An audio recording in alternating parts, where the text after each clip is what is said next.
You're listening to Clinicians Roundtable on ReachMD. On this episode, we'll discuss management strategies for co-occurring conditions in patients with HIV with Dr. Jeffrey Kwong. Dr. Kwong is a professor in the Division of Advanced Nursing Practice at Rutgers University School of Nursing and a practicing clinician at Gotham Medical Group in New York City. He also presented a session on this topic at the 2023 Association of Nurses in AIDS Care Conference. Let's hear from him now. My session at ANAC 2023 is focused on co-occurring conditions in persons with HIV. As the population of persons living with HIV continues to increase, we're seeing greater prevalence of other co-occurring chronic conditions such as cardiovascular disease, diabetes, other metabolic issues, as well as liver disease and kidney disease. And all of this needs to really be managed within the context of HIV. And as the care gets more complex, it's really important that clinicians be aware of how to manage and take into these other conditions when planning care for patients. So some of the common challenges that often occur is the lack of evidence-based guidelines to really truly guide and manage care. We know that we have guidelines for diabetes care, we have management guidelines for lipid management, for kidney management, for management of obesity and liver disease. However, most of these guidelines have been developed in the context of persons living without HIV or in single disease states. And when we manage and see patients who are sitting in front of us in our clinic, we know that many of these conditions interact, overlap, and have a symbiotic relationship with one another. One of the recent trials that was just published was the REPRIEVE trial, which looked at the use of statin therapy in individuals with HIV who would traditionally be considered lower risk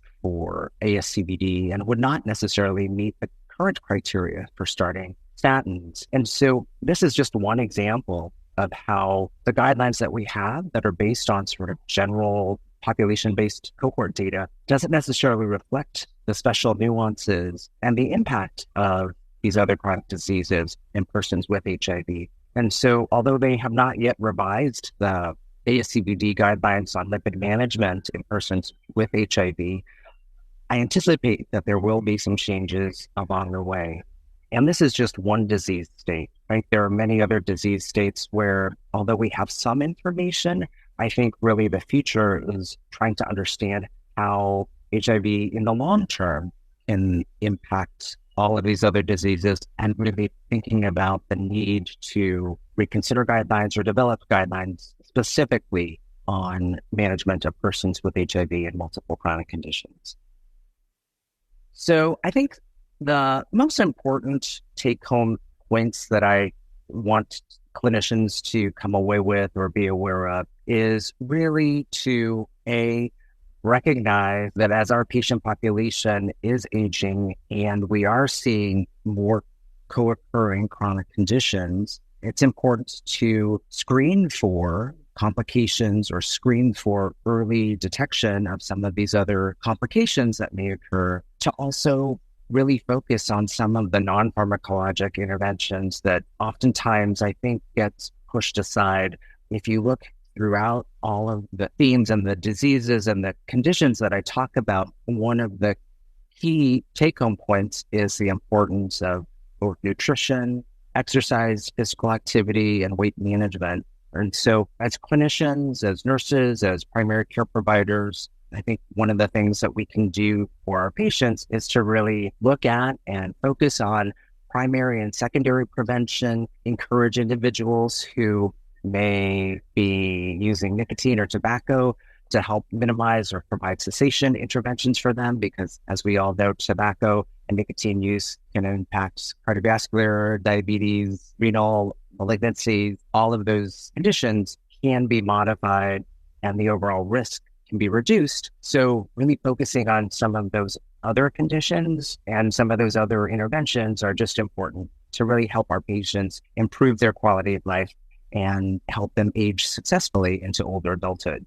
So I know a lot of this information can be overwhelming and individuals may not have a lot of other resources, but I just want to share with folks who are listening that there are different resources available to help provide clinical consultation or references, including the National Clinician Consultation Line at UCSF, as well as the HIV Nexus website sponsored by the CDC.